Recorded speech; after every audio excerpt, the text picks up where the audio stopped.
Ladies and gentlemen, welcome to the Poydras podcast, sponsored by Desi Vegas Steakhouse on the world-famous St. Charles Avenue in New Orleans. I'm Corey Roldan. And I'm Elliot Reeder. What a dominating performance by the Saints team, defensively, offensively, and even you can say special teams with the block punt, although they're the miscue with the kickoff, Elliot.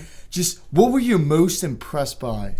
I think it was just, as you said, the dominance. I mean, nobody was expecting this to be a blowout, really either way or the other. Everybody was expecting this kind of be a close, kind of lower-scoring game. Both of our predictions were of a close, low-scoring game, but the Saints just came out and were dominant. And if we're talking about players, the player I was most impressed with was Latavius Murray. Oh, yeah. You highlighted him last week. This is what the Saints brought him in to do, and even more. He came in, had his over 100 yards, had a multi-touchdown game, averaged over 4 yards a carry. He was just getting it done, and that's what the Saints needed. Without Alvin Kamara, they needed him to step up, and he did. Oh, he did in a big way. The Saints should have won this game by even more than they did. They won the game by the score of 36-25.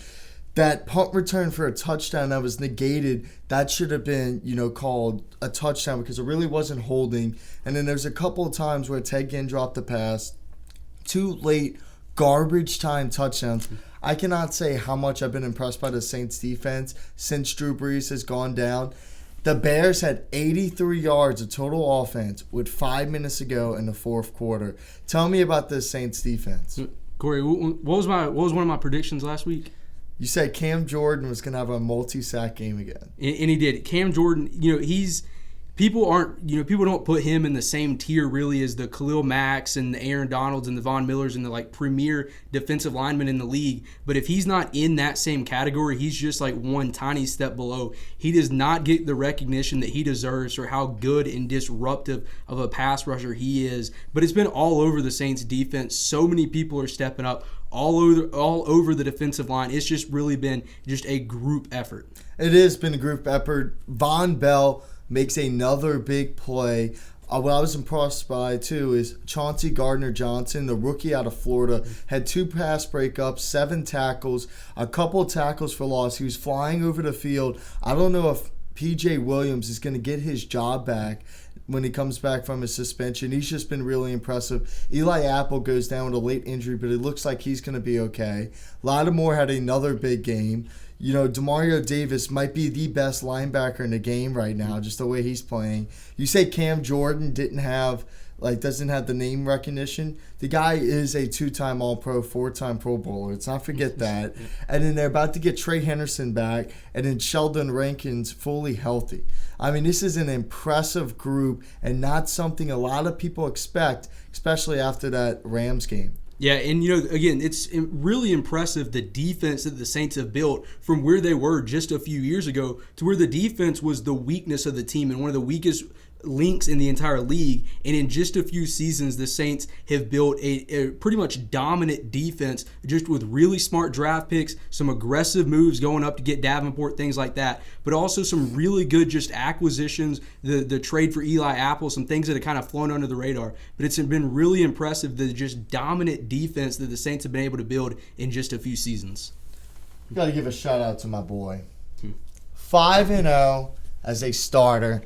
Nobody could have guessed it, and he made some dimes on Sunday. That play where he's rolling out to Michael Thomas, and he throws it, and it's right over Thomas's shoulder was beautiful. He played a great game. Latavius Murray, and what about Ramczyk? This is a guy who shut down J.J. Watt, Clowney, DeMarcus Lawrence, and then now he shut down Khalil Mack. He might be the best tackle in the game. And then Michael Thomas is doing Michael Thomas things.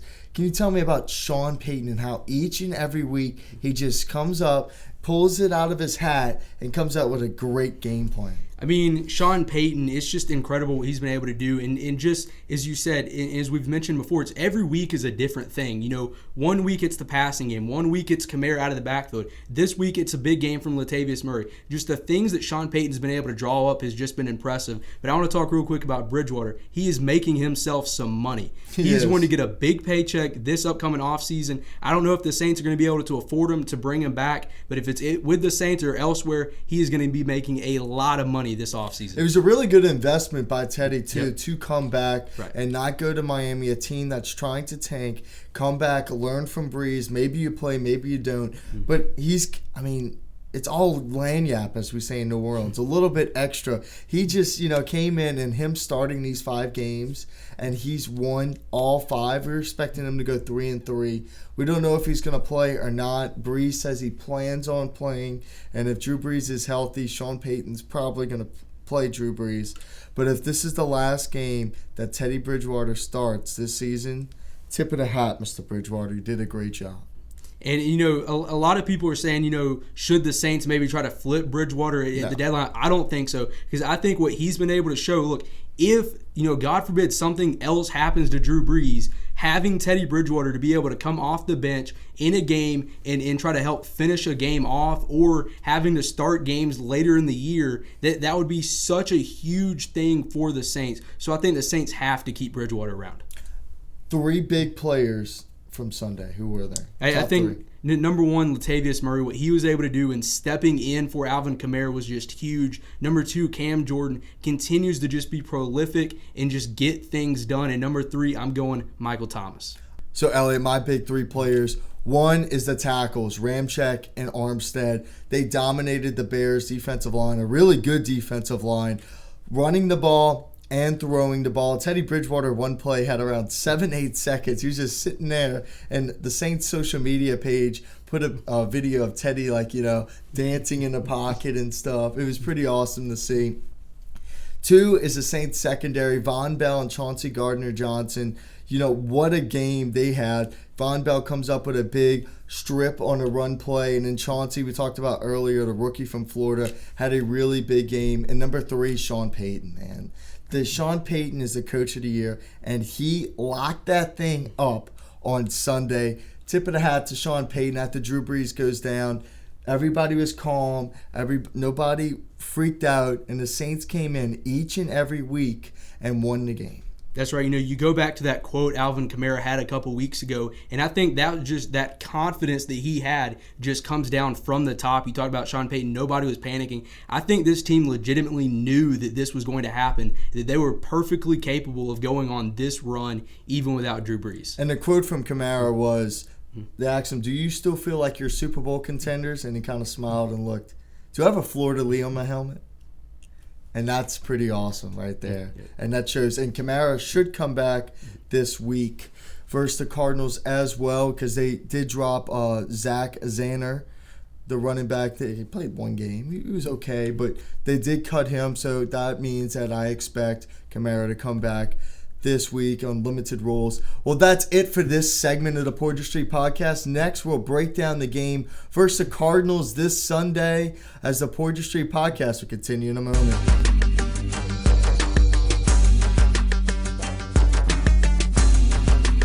Welcome back. The Saints are playing the Cardinals, a team that's playing better than people expected so far this year. They're 3-1. Kyler Murray, the rookie, former Heisman Trophy winner, has been playing well. What do the Saints need to do to get this win? Well, I think for Kyler Murray, he's just so incredible when he gets outside of the pocket and making plays, whether it's running the ball or just making plays on the run, throwing the ball. So I think for the Saints, the important thing here is just going to be trying to contain him. This is not one of those games necessarily where you're going to try to just bull rush and just get 6-7 sacks. This is one of those games where you might look at your DNs and say, hey, just keep him in the pocket. We got to try to keep him in the pocket and make him beat us, because we don't think that their receivers can beat Marshawn Lattimore and Eli Apple if he plays, and Von Bell on the outside. So just keep him in the pocket and then just collapse the pocket in on him. So I think the key for the Saints against Kyler Murray is just going to be not letting him do his razzle-dazzle, not letting him make magic. They have a couple of really good veterans on this team. You have Patrick Peterson, the cornerback, who's had an outstanding career, and then Larry Fitzgerald, who's one of the greatest receivers of all time. And they also have David Johnson, who's a back that, he didn't play a lot last week. Right. that people are complaining about, but he's a back who can make some plays. What does the Saints defense need to do besides hold Kyler Murray? What do the Saints defense need to do to contain some of those superstars? Well, I think David Johnson's really the one guy that really scares you in the receiving core and out of the backfield because he can beat you so many different ways. Him and Alvin Kamara are two very similar running backs in the skill set that they have. So I think with David Johnson, it's just keying in on him and not letting him get going in the passing game because that's really where he can eat you up. And in that way, Kyler Murray's not having to launch the ball all the way downfield. He can just check it down to David Johnson. So I think for the Saints, they've just got to key in on David Johnson and keep him contained and maybe even get it to where it was last week. If you can keep David Johnson on the sideline, you're happy about that if you're the Saints. They are extremely happy. Now let's talk about the Saints offense a little bit. Expecting Drew Brees to come back for the first time since early September versus the Rams. What do you expect from the Saints offense now that Drew Brees comes back? Well, I think the Saints, it's going to be interesting to see whether they try to ease them in or whether they just say, hey, go out there and just sling it and do your thing. But I think if Alvin Kamara plays, I think the Saints are going to be trying to get him involved early, get him to run the ball, get Drew Brees getting him the ball, dumping the ball off to him, whether he's in the slot or coming out of the backfield. And I think Drew Brees, he's going to be finding his favorite weapon, Michael Thomas, very often. And I also think that Kamara is the one who's been really hurt from his production since Drew Brees has gone out.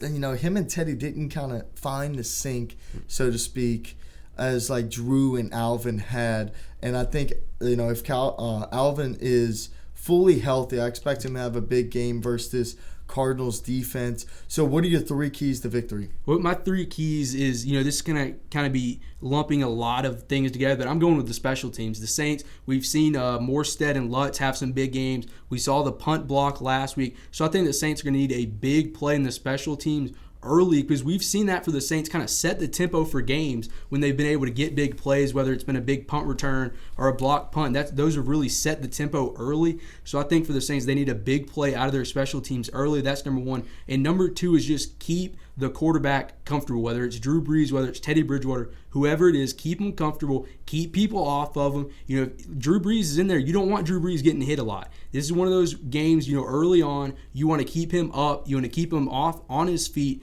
keep him comfortable. And number 3 is the defense and keep Kyler Murray contained.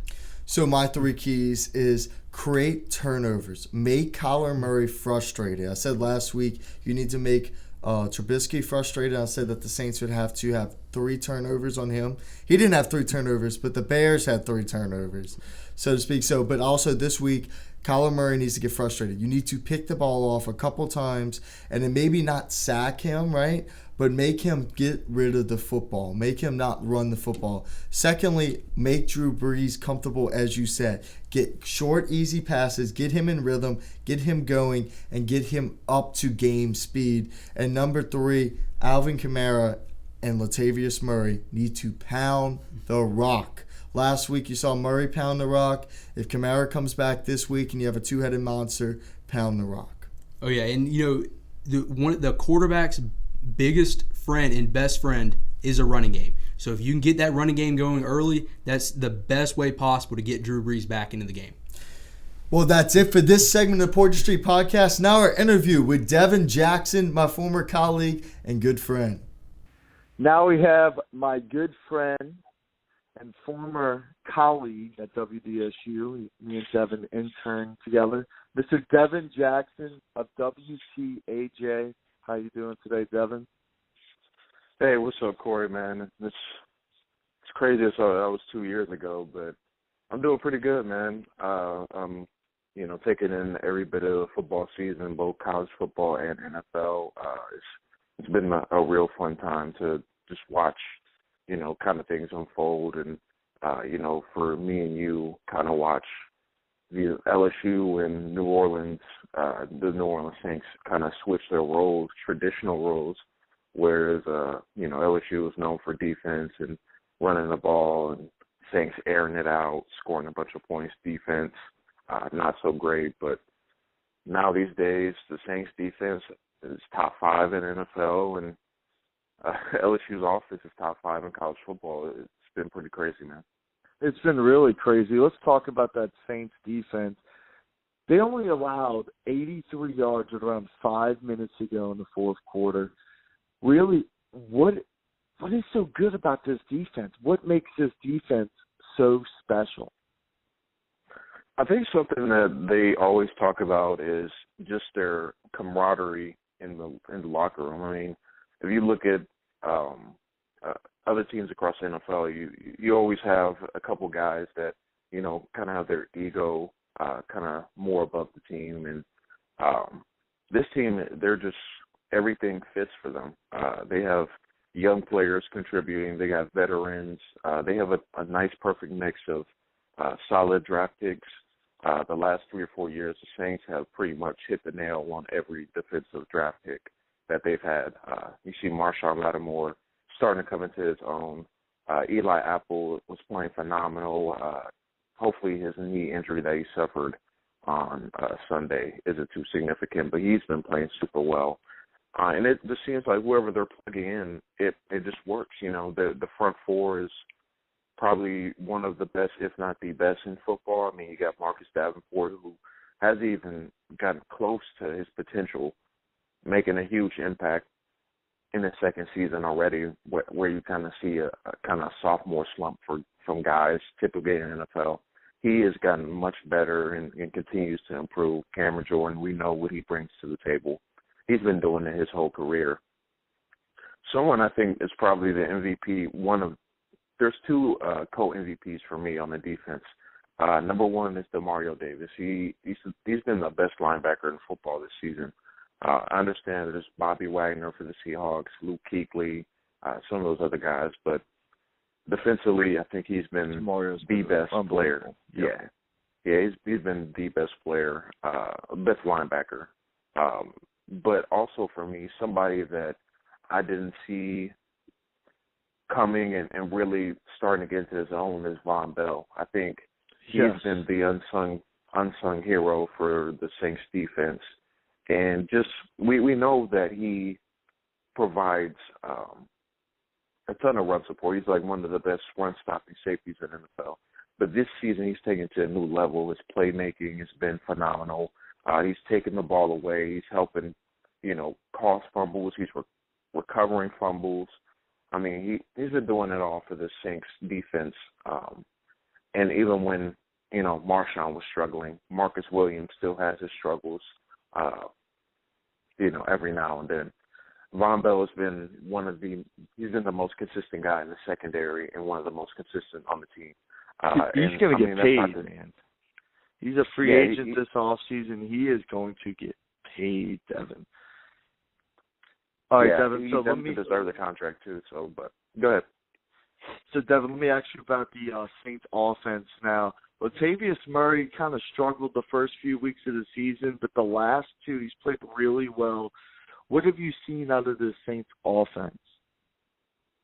I've seen an offense that, is exactly what I thought they would be. Really methodical. The deep shots, they're there, but Teddy, he's going to take what the defense gives him, and I was impressed with him specifically against the Bears because he was able to make some plays outside the pocket. We saw that dime he threw to Michael Thomas down the left sideline. That was a beautiful touch ball. It's absolutely beautiful. On the run, and he's made some throws that have been dropped. I mean, Ted Ginn has dropped a couple of passes that he's thrown absolute dimes. He threw that end zone pass to Ted Ginn. He dropped it. I mean, I don't understand. I don't know what he could do much better than that. But Teddy has really been managed the game well, and something I was really impressed with was the offensive line. And we've seen kind of the first couple games under Teddy, they struggled because they would, rack off a big play, they'll be called back for holding, or, a legal shift, or there was always something little there. And, penalties were starting to add up, and then all of a sudden they're in 2nd and 20 and 2nd and 15, and then now he has to try to throw the ball and get them back into 3rd and manageable, because when Teddy Bridgewater has 3rd and manageable consistently, he can make plays not only with his arm but with his feet. But if you're asking him to convert 3rd and 15s and 3rd and 20s, I don't care if you have Drew Brees, Aaron Rodgers, Tom Brady, 3rd and 20 is extremely low percentage to convert. So I think this game they really the offensive line really cut back on the penalties, number one. Number two, they definitely neutralized the pass rush that the Bears will bring. I mean, Khalil Mack is all world. And I don't think we talk enough. Neutralized. Sorry to cut you off, Devin, but you talked about that offensive line. Ramczyk has neutralized J.J. Watt, Clowney, DeMarcus Lawrence, and now Khalil Mack. Is he the best tackle in the game? I think so. I mean, the word speaks for itself. The guy doesn't get penalties. He doesn't give up sacks. And week in and week out, he's taking the best pass rusher, and we're forgetting about him. I mean, just imagine, like, you know, we had a subpar right tackle. I mean, we might have another quarterback in there because we've seen, you know, what's happened with, like, the Steelers this season. And, you know, they went down to their third-string quarterback, and some of the other teams that have suffered quarterback injuries this season, like the Chiefs as well with Patrick Mahomes, even though he got hurt on the quarterback sneak. But he did tweak his ankle, you know, because the protection broke down. Deshaun Watson, he's finally starting to get some protection this year, but he was the most sacked quarterback in his first couple of years. So the fact that Ryan Ramczyk can hold down that right side of the line, and, you know, Teddy, he pretty much, you know, has confidence that he's going to have time in the pocket. I mean, the Saints literally posted the funniest video I've ever seen last night. They had, you know, Teddy Bridgewater sitting back there for like 10 seconds because the protection was so good. Granted, it was a three-man rush, but, I mean, that's nice to be able to just sit back there all day. And they really gave him a lot of time to throw this past Sunday, and really since Drew got hurt. I mean, outside of the Rams game where he was, you know, everything was kind of out of sorts. But since then, he's been pretty much kept well protected, and he's protected the football, which also I think has been an important part of the Saints' offensive success. It has. So now let's talk about the Cardinals game. What have you seen from the first-round draft pick, Murray, and this Cardinals team? Well, what I've seen is they're starting to get in a little bit of a rhythm in their play calling, whereas they were like 90% pass, only run a little bit. Last week, I believe they played. I can't remember who they played specifically. I want to say it was the Bengals maybe, or it might have been somebody. That was the week before. But the game last week, they played the Giants. That's who they played. But they showed that they can run when they can run the football, that makes Kyler Murray even more dangerous in the passing game because now he can set up play action, and now they can get kind of a traditional NFL approach as opposed to an air raid where Kyler Murray's just sitting back there throwing 50 times. Because I'm telling you right now, if they put him back there 50 times, he's going to get sacked at least 3 or 4 times because the Saints pass rushers is too good, and they will tee off on Kyler Murray and that struggling offensive line. So it'll be important for the Cardinals to try to establish the run game to neutralize the Saints pass rush because if they don't, I mean, it's going to be a long day for Kyler Murray. But they've looked pretty good the last couple of weeks, but they really haven't played up to the competition level that the Saints have been playing. Like I said, they played the Bengals and the Giants the last couple of weeks, and both of them are going to be in the top 5 NFL for draft picks, probably top 10. But they're going to see a real defense this week in Kyler Murray. They're going to be in a hostile environment, so it's going to be interesting to see how Kyler Murray reacts. But the Saints also have to be worried about in their rush lanes staying disciplined. Kyler Murray, he can take off, and he has a great acceleration out of the pocket. He can make guys miss an open field. So 2 things that the Saints are going to have to keep their eye on. They're going to have to make sure they maintain their rush lanes and then tackle well in the open field because Kyler Murray can get outside and extend plays. And they have a couple of weapons, too, offensively. You know, you got Fitzgerald, who's older, but he can still make plays, and you still got David Johnson. They had a really good running back last week who caught me off guard, had a nice game. So this game might be tougher than it was expected earlier in the season, Devin. And let me ask you this. Do you sit Drew Brees an extra week and start Teddy, or do you let him come back this week? I think you let Teddy start another week and give Drew Brees another 2 weeks to get fully right and get fully healed. I really don't see a lot of downside to that, but I also see that we don't want to rush him back and make him play. I mean, it'll be even great to, for him to maybe even get a couple series against the Cardinals if worse comes to worse. But I feel like now that Teddy has found a rhythm, the offense runs a certain way with him, give Drew time to kind of get back in his own rhythm, kind of get the receivers, get the offensive line, the offense in general, kind of back used to Drew Brees' cadence, how he operates, and that bye week will give them the time to do that and allow him to work on some of his timing, because now it's like he not only is he trying to throw, but he has to be able to catch the snap, and like I said, get that timing down and make sure he can throw consistently the same way he was throwing before the injury.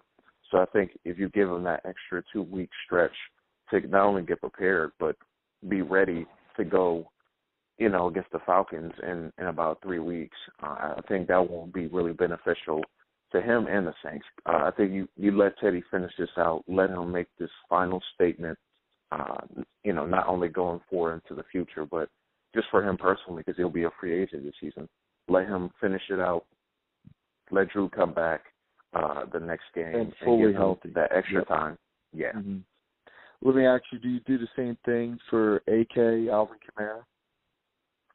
I think so too. You've seen Latavius Murray.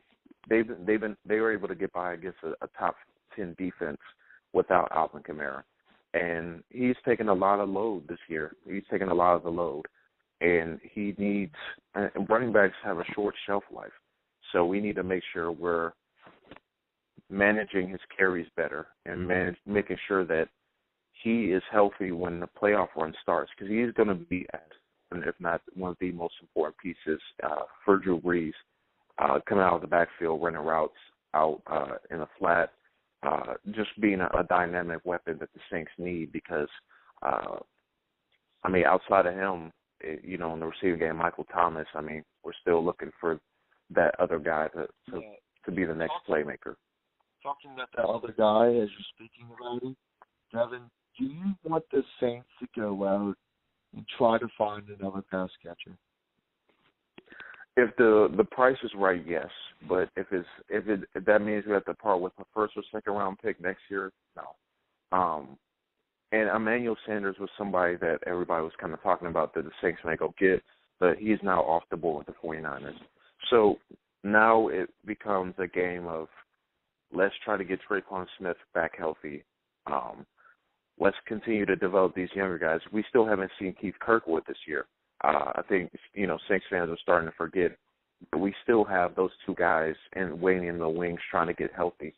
And having both of them, that can help bolster, kind of the deficiencies we have right now.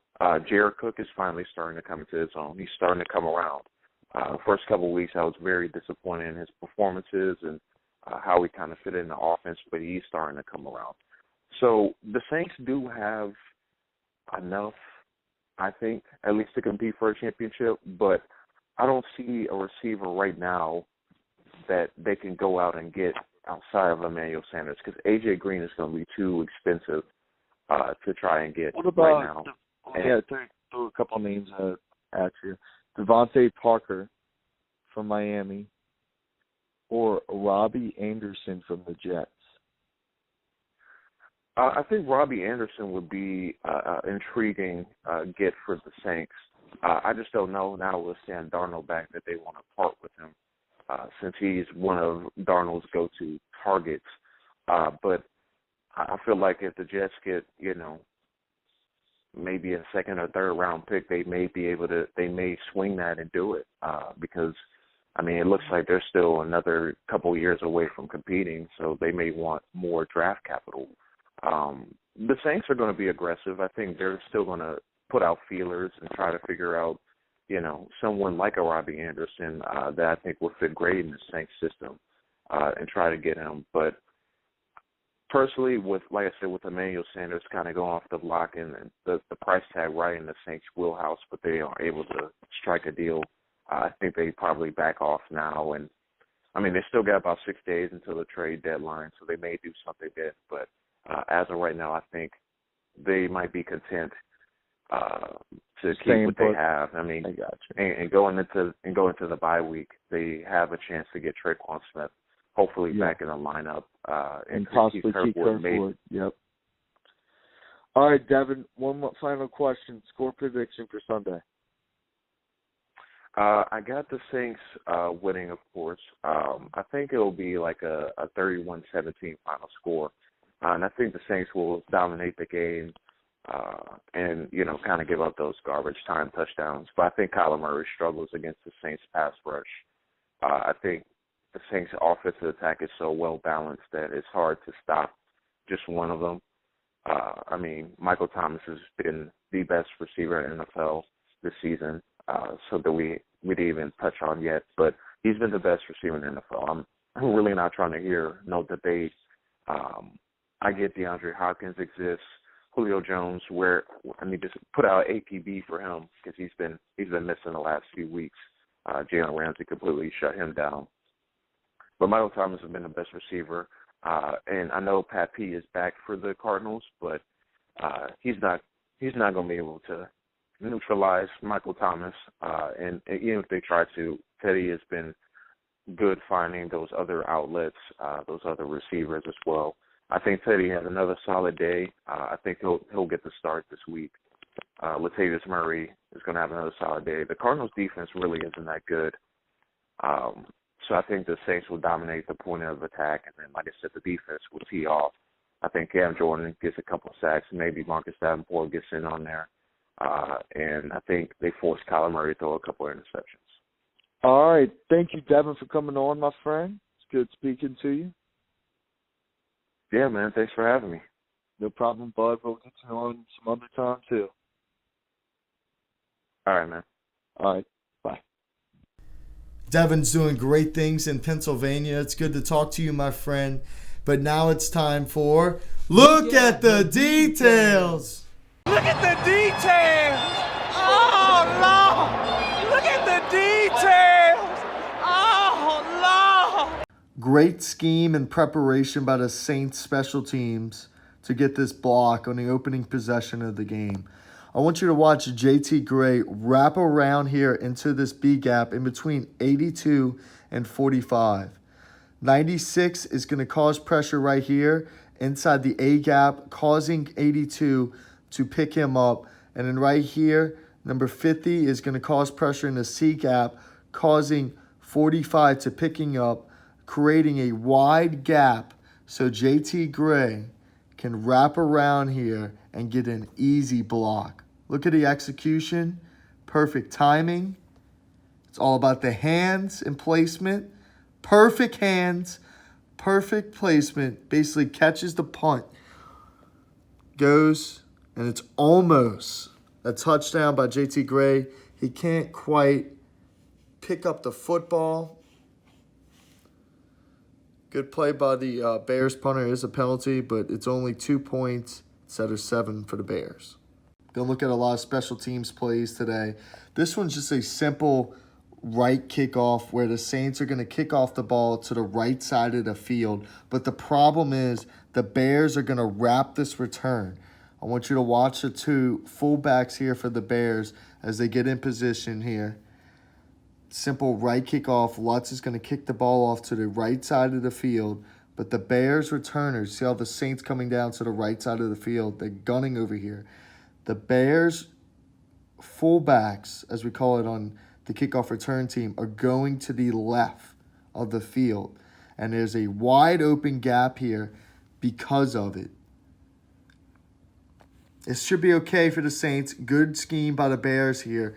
But this should only be about a 35 yard gain, but instead Marcus Williams misses this tackle. So let's go back and watch Marcus Williams on this play and his responsibilities.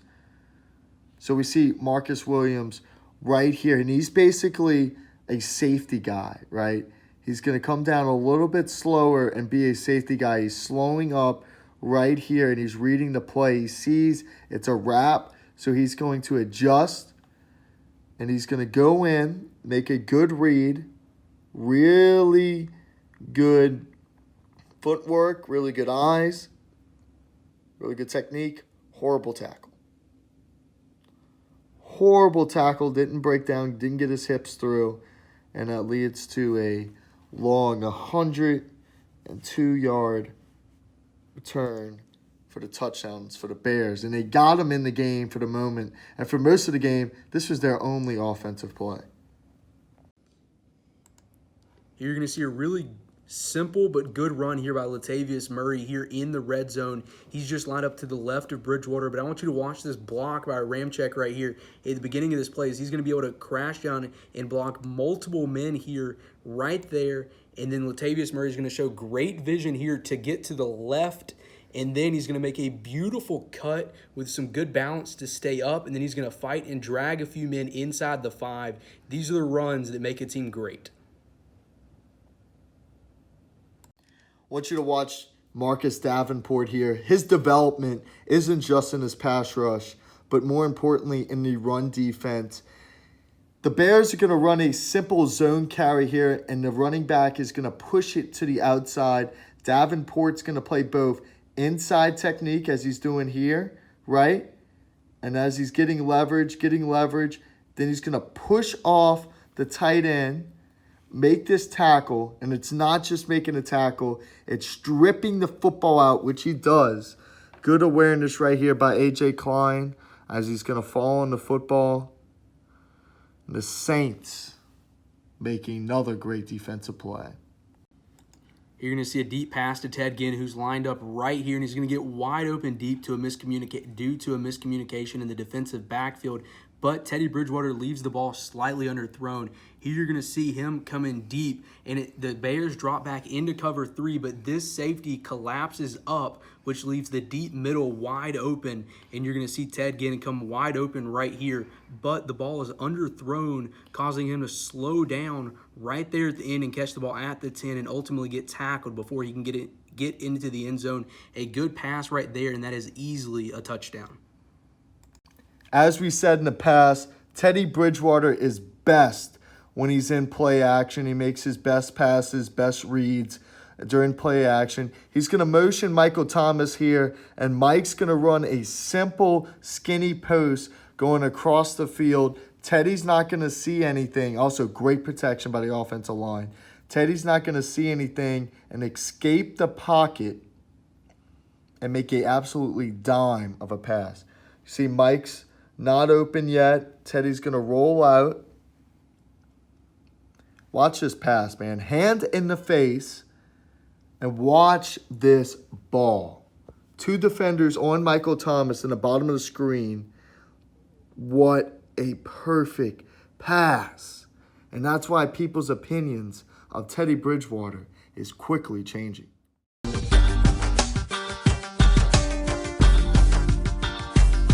Welcome back. Now we're going to preview the NFC South matchups. All 4 teams are playing this week. We obviously talked about the Saints-Cardinals, but now we got to talk about the Seahawks-Falcons matchup.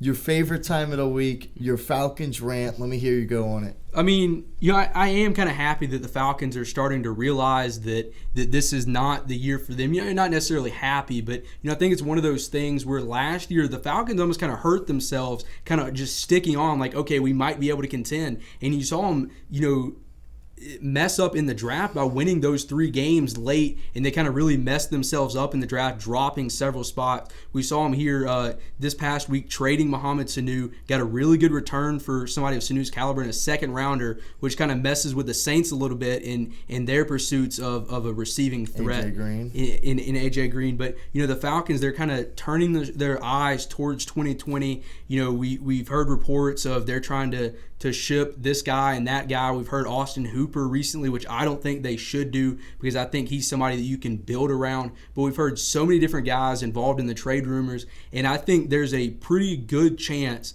that this might be Dan Quinn's last game as the Falcons coach, because the Falcons have said the bye week is when we'll look at it. And Arthur Blank, he's a guy that when he's made moves in the past, he has made them later in the year in terms of moving on from head coaches. And this is one of those things where you probably, one thing you want to avoid here is somebody getting promoted to an interim head coach, them winning a few games just because of a regression to the mean, and then all of a sudden you feel like you've got to hire a Dirk Cutter full term, and he's not the guy you originally wanted. So that's maybe something you want to avoid if you're the Falcons. But overall, this Falcons team is not in a good place. I mean, they just got embarrassed on Sunday. I mean, they went up early. They got the early lead 3-0, but then after that, it was just they got just pushed around, slammed around. I mean, it was forever until they even hit the 100-yard plateau. Matt Ryan didn't look right. I mean, you saw the image of Julio on the sideline. You just felt bad for him. I mean, he just looked like he just was just broken because this team is just so bad. So, at one point the game, the Rams scored, and I don't know if you remember this. It was 26-3, right? Mm-hmm. And I'm sitting there yelling at my screen, right? You know what I was yelling at? You want a safety? Is that what you want? No, I wanted them to go for 2. Oh. It was an extra point, and it made it 27-3. Mm-hmm. I was like, go for 2! Come on! Let's go. Go for 2, baby. Please. And I was like, you know what? I'm going to be nice. Kick the extra point. Let's let Falcons fans and Elliott live a little bit. But do the Falcons have a chance at all during this game? I mean, I don't necessarily think, because I think the Seahawks are a legitimate Super Bowl contender this year. Russell Wilson's probably the front runner for the MVP right now, if you're not including Christian McCaffrey. And so I think the Seahawks are just such a good team. But this is just, I mean, you got to wonder if the Falcons are just going to just show up one day and just look like the 2017 Falcons just out of nowhere and win a game that they shouldn't. But I think right now, I'm going with the Seahawks, especially with the Falcons. Look, when you trade one of your top players, Mohamed Sanu, that's kind of you admitting to the team like, okay, we're kind of giving up on this season a little bit. And so that's one argument maybe you could make against making a trade like that. But the Falcons got good value for it. But I think the Falcons have basically decided and shown their team, like, look, we know we're not going to make the playoffs this year. And so I think the Seahawks are going to win this game. I think they're going to win it pretty big. I do too. I think the Seahawks are going to beat the Falcons pretty easily. Now we're going to have to go to the Bucs. The 2-4 Bucs are playing the 3-4 Tennessee Titans. Who do you have winning this game? I think this is going to be a very physical game, and I think this could be a game where the Titans are looking at it and saying, look, we just need to get the Buccaneers frustrated. This is a team that we've seen struggle mentally in the past. Jameis Winston's a quarterback that we've seen struggle mentally, and so I think the Titans just, with their team, I think their team is built to just frustrate people. You look at it, they're almost kind of similar, I think, to the Grizzlies of a few years ago in the NBA, just kind of this grit and grind team that teams just don't look forward to playing against. And Tennessee has their own quarterback troubles, just like Tampa Bay does. I mean, you got the two quarterbacks here, Mariota and Jameis Winston. I mean, you can make the argument two of the biggest busts. Well, Mariota didn't even start the last game. Mariota's kind of gotten benched, and a lot of people were saying that Jameis, should he get benched? Should he still be a starter? But I think the Titans are going to win this game. I think it's going to be a low-scoring, just ugly game. I'm thinking probably 17-13 here. All right, so the last game, 3 o'clock Central Time, you have the 49ers at home versus the Carolina Panthers. We talked last week a little bit how Kyle Allen, the Panthers need to think about starting him. They named him the starter for this game. Who do you have winning this game? Yeah, I think it's a huge game in the NFC because this is kind of a battle of legitimacy. This is two teams that people aren't really taking seriously when they name who they think are the best teams in the NFC. I think a lot of people, when they would name their top three, it would be Saints, Packers, Seahawks, and not a lot of people are talking about the 49ers who are undefeated, right? And not many people are talking about the Panthers who are 4-2. So I think this is a battle of legitimacy, but I think the 49ers are going to be able to get it done. There's just something about that team. That defense is incredible. That defense, balanced. It's not really like one guy that you're like, all right, they're just good because of that one guy. It's not like that. And I mean, I really like Matt Breida. I really like the Jimmy Garoppolo, the weapons on this team. So I'm going to go with the 49ers. But I think this is going to be an entertaining game, high scoring, like 31-28, 34-31, somewhere in there. But I'm going with the 49ers. You talked about the Falcons' troubles. I think part of the reason why the Falcons' offense has been bad the past 2-3 years, right, is because they lost Kyle Shanahan, who's the head coach for the 49ers.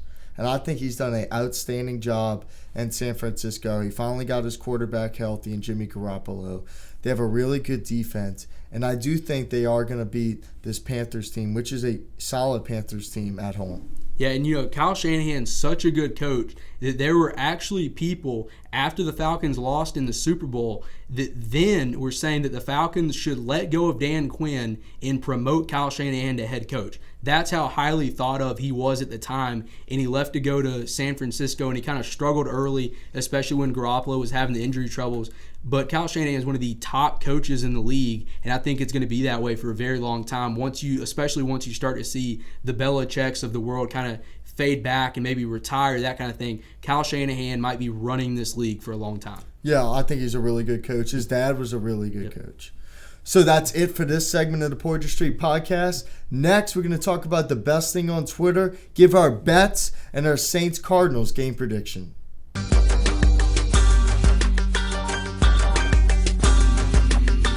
Welcome back. Now it's the best thing on Twitter. This week it's from the Saints social media team, kind of, making fun of a comment by Stephen A. Smith on First Take a few weeks ago. Y'all take a listen. The Saints are done without Drew Brees. Period.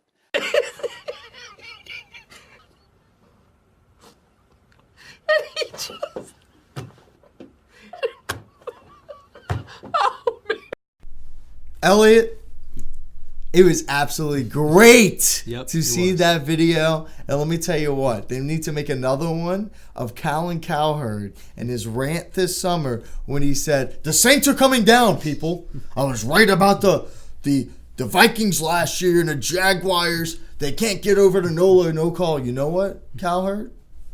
I think they got over it. I think this is a pretty darn good football team. And now you jump back on the bandwagon. But let me tell you something. Nola remembers. Nola always remembers. If we hop back to Stephen A. Smith here, look, he's one of the best in the business.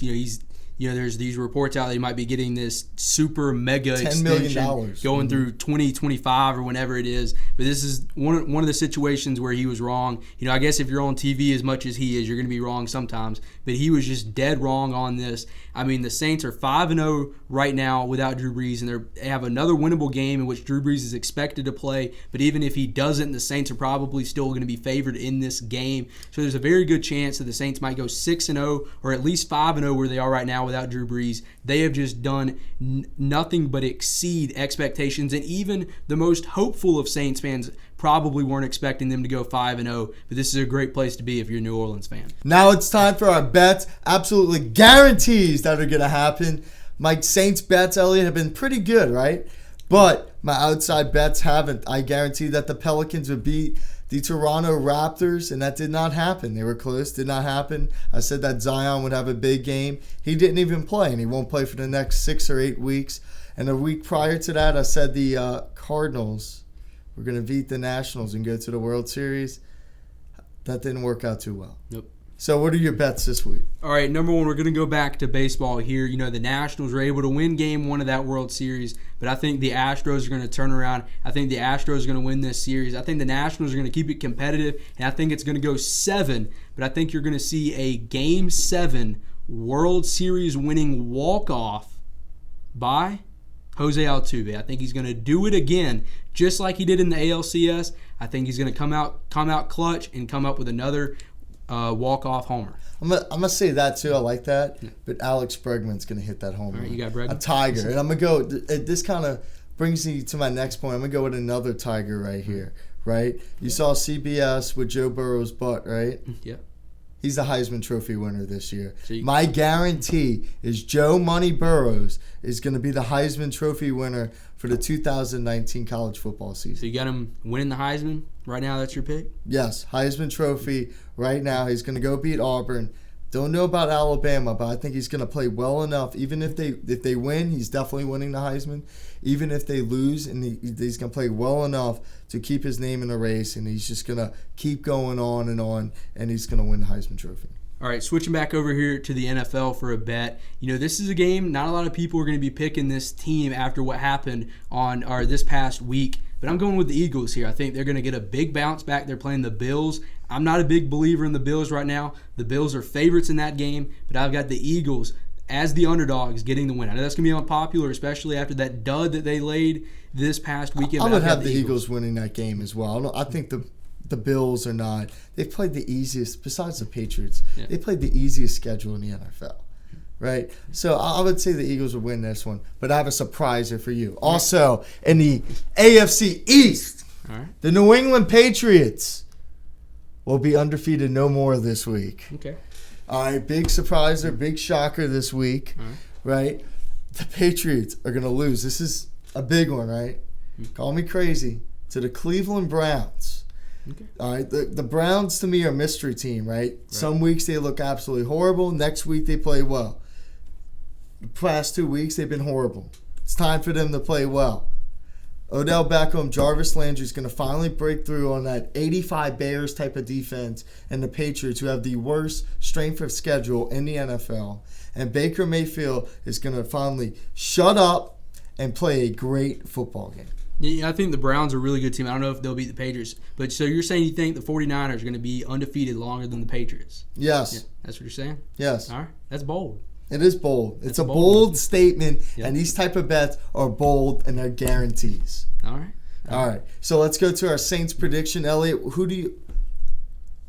All right, now it's time for our Saints predictions. Elliot, who do you have winning this game? I think the Saints are going to come out and win this game, with or without Breeze, with or without Kamara. I think the Saints are just the more talented team. I think they're the better team. I think they have the better defense. I think they have the better weapons on offense overall. And so I think the Saints are going to be able to win this game. But I think it's going to be an exciting game, a fun game to watch. You've got Kyler Murray on one side, a guy that can make some magic and is an exciting player to watch, a frustrating player to play against, but an exciting player to watch. But I think there's going to be a few points scored, but I'm going with the Saints 27-21. I have the Saints winning this one in a big blowout, 34-17. I just think Drew Brees finds rhythm, and the defense helps him out by getting those turnovers. And the Saints win big, and they go into the bye happy, and they need to get rested. That's a big important thing for the Saints with Cook, Brees, Kamara, Trey Henderson, Eli Apple, a lot of injuries. So they're coming into the bye next week after this week at a perfect time. Yeah, they'd be really big. The bye week, I think, is coming at a perfect time, especially if Drew Brees plays. You know, it can be good to get in there, get one rhythm. game out of the way, get some rhythm, and then rest, right? Because, you know, he's going to get sore throwing the ball. It doesn't matter how many workouts you've done. Nothing is going to prepare you for the actual game. Nothing's going to prepare you for when you get hit that first time. So I think getting him in there, getting some rhythm, and then getting him rest the very next week could be really good for Drew Brees moving forward. Yeah, it really could. Nobody's really talking about that, how to get him in there and get this rhythm and then have a week and kind of like prepare a little bit more, get the thumb a little bit better, and then go full strength versus the Falcons. Yep. And I mean, the Falcons, if they run into Drew Brees at that time where Drew Brees is coming off 2 weeks of rest and the Falcons have already made some other moves, and they've really, if they keep playing like they are, that could get ugly out there. It could get ugly. Well, that's it for this edition of the Poydras Street Podcast. Thank you for joining us, and we'll see you guys next week. Yes,